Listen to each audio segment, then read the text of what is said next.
Hi everybody, today I am here with my classmate Jacob from Parkland College. We are going to attempt to take the engine out of this 1970 Grand Prix. It's a 400 cubic inch engine with a 4-barrel carburetor, and we're going to use it for our engine rebuild class. Hopefully if we are successful and we get the engine freshened up and running again, we will take it, or I'll take it, and I will stick it in my 1979 Firebird over there. So Jacob, if you would open the hood, please. So here's what we're dealing with. Like I said, it's a 400 4-barrel carburetor, and this is a 1970 Grand Prix. It should fit right into the Firebird. We got our work cut out for us, so I'm going to turn off the camera. We're going to take the hinges, we're going to loosen the hood from the hinges, take the hood off, and then we're going to take off some of the accessories, take off the alternator, disconnect all the hoses and wires and everything. And we'll be back later.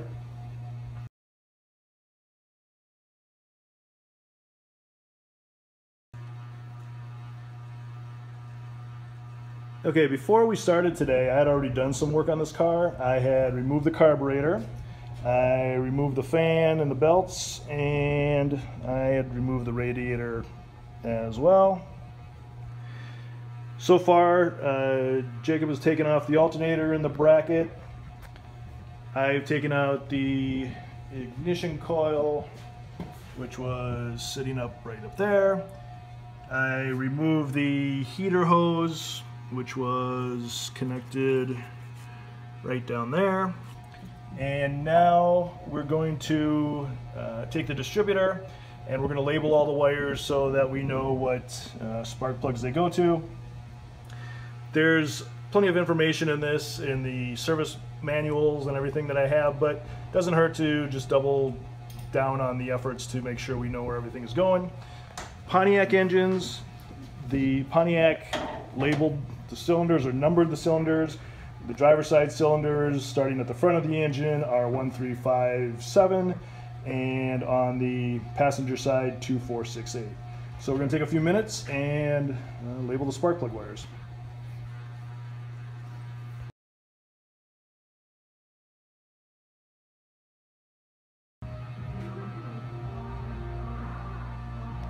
Alright, we've got all the spark plug wires numbered.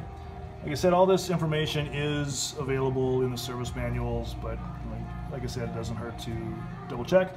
We're going to go ahead and pull the spark plug wires now and take out the spark plugs. This should be pretty straightforward and simple. This one down here might be a little kind of wedged in there. I don't know if you can see it. It's kind of wedged in there. On the driver's side, might be even more wedged. Yeah, that little one, that last one way back there, kind of right up against the steering wheel shaft. We'll see if we can get these out. And hopefully the spark plugs will come out just as easy as everything else has so far.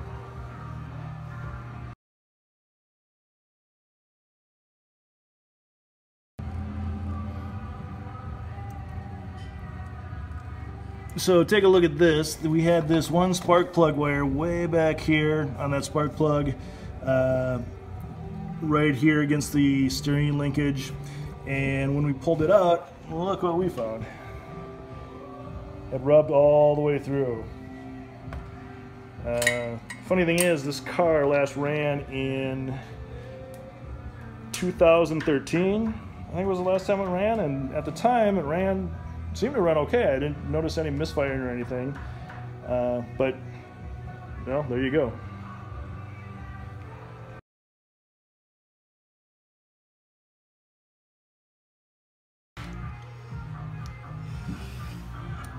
So next we're going to disconnect the fuel pump before disconnecting any of the lines. Fuel pump is just held in with 2 bolts, one right there, one right there. Operated by the camshaft. There's a picture of the pump. And you've got 2 lines. You got one line coming from the fuel tank and a return line, and then you've got the line that goes up into where the carburetor used to be.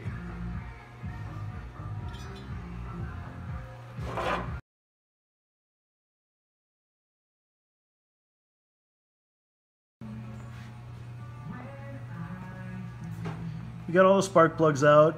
They don't look too bad. This car has about 113,000 miles on it, which is a lot of miles.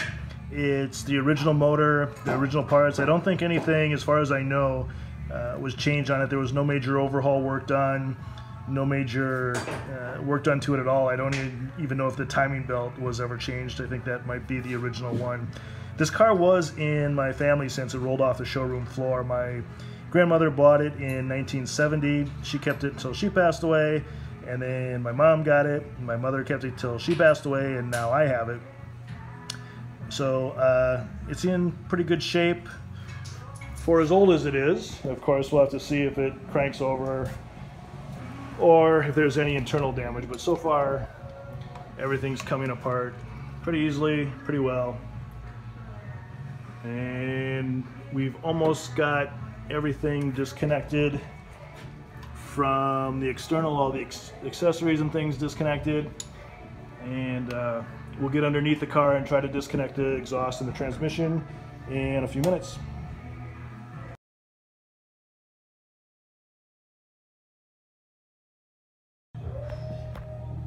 All right, we're back now. We're underneath the car and it's time to disconnect the exhaust system. I thought I'd make a video here because here's something you don't see too often.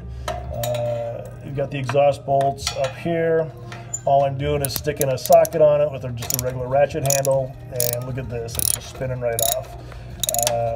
I know that's something that you technicians, you professional technicians, and certainly you backyard mechanics who are working on a car that's over 40 years old, almost 50 years old now, don't see too often that the exhaust system comes off so easily. This one, if I remember correctly, I did replace the exhaust in 2012. Look at that, that bolt just comes right off. 2012, and there was only the car only ran for about another year, but so there's not really much actual service life on this exhaust system, which I'm guessing is why it's coming off so easy. Same thing with this other bolt on the other side. It's just spinning right off.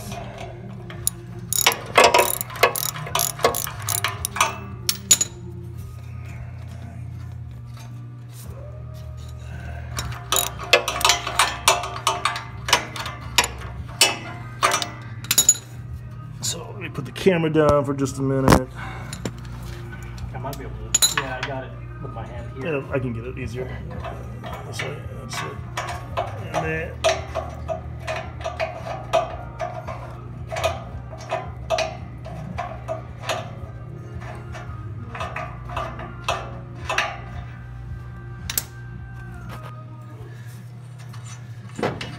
so there's the two nuts to get it off. Give it a little tap with the rubber mallet, and disconnected. That simple.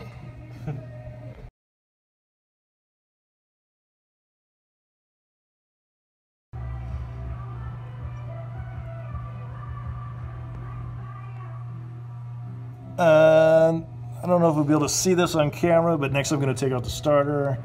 It's just one bolt there and one bolt there. Should come out pretty easily. The idea is, the hope is that I'll be able to disconnect the transmission before we take the engine out, so we don't have to lift the transmission out with the engine.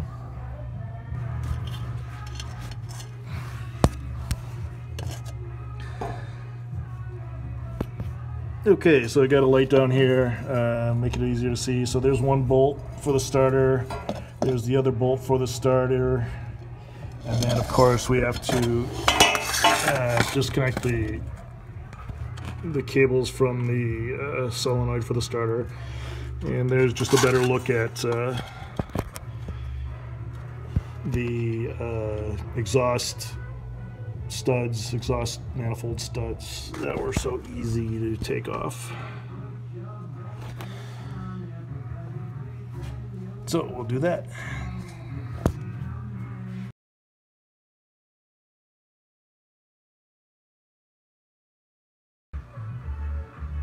All right, so welcome back. We think we've gotten everything disconnected that needs to be disconnected. 6 bolts holding in the transmission in. We think there's only 6. Hopefully there's only 6. So the transmission bell housing should be unbolted from the engine. We've got the hoist hooked up.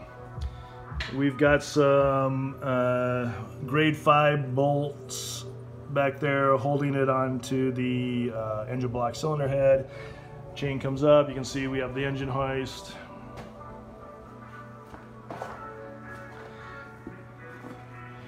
Set up.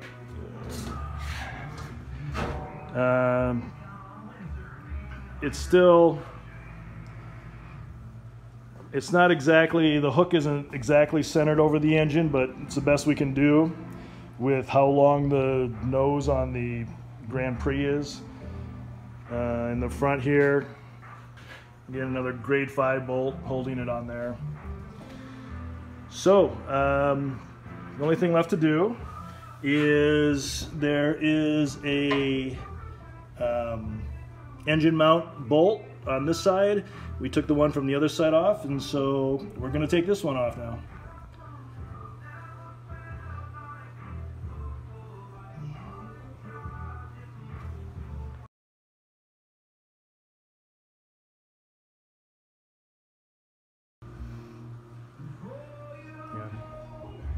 All right, so we got the engine chained up and disconnected. Jacob is lifting it out of the car. You can see the transmission's disconnected. And we're just, we should be all set. It's coming up.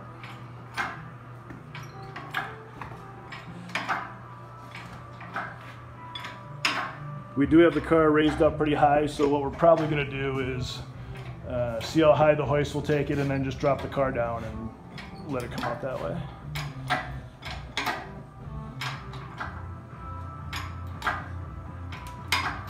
In fact, let's just hold it right there and let's see if we can get the car down off the jack stands and just lower it, and that should help the engine clear it. Okay.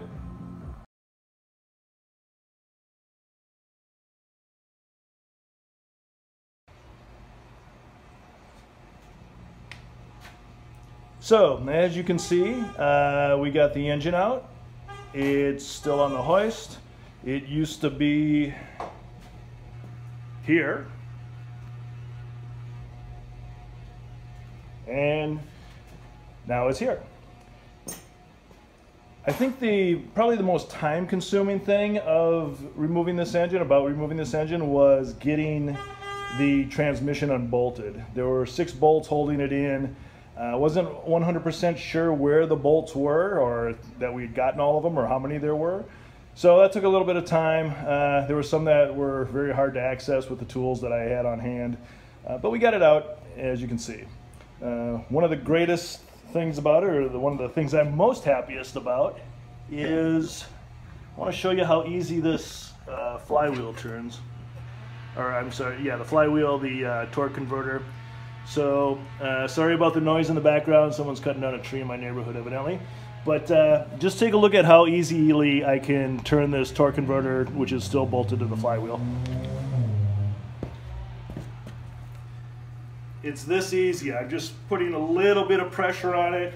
You can tell by my voice I'm not really straining, and the thing spins really freely. Really happy about that. It means the engine hasn't seized up, which is a really good sign. So I'm going to take the torque converter, remove it from the flywheel, put the spark plugs back in, maybe if I have time rinse it down, get it mounted to the pallet that you see underneath there, and load it up into the van, and we'll take it up and deliver it to Parkland today. Thank you for watching this video. If you have any questions or suggestions or comments, please leave them in the comments section below, and we'll see you next time.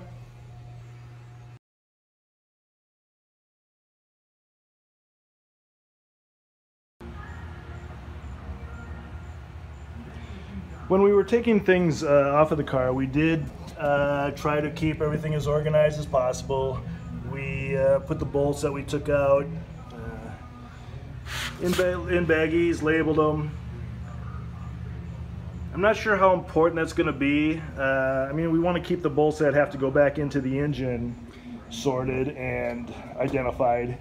However, this engine, you know, is coming out of the Grand Prix, going into the Firebird, so you know the wiring is going to be completely different. It's going to be the Firebird wiring, and you know I just don't know how important it's going to be to identify the wiring harnesses, where they go, and things like that. The engine is going to be totally rebuilt, so we'll do the best we can, but I don't think it's going to be an issue. Like I said, everything in the Firebird is going to be new to that engine, so we'll make the connections, we'll figure it out. One thing I did want to do is drain the oil and then clean the engine or degrease the engine with gunk, but didn't get time to do that, so we will do that at school. Otherwise, coming out here and we've got everything loaded up. Engine's all loaded up, ready to go to Parkland.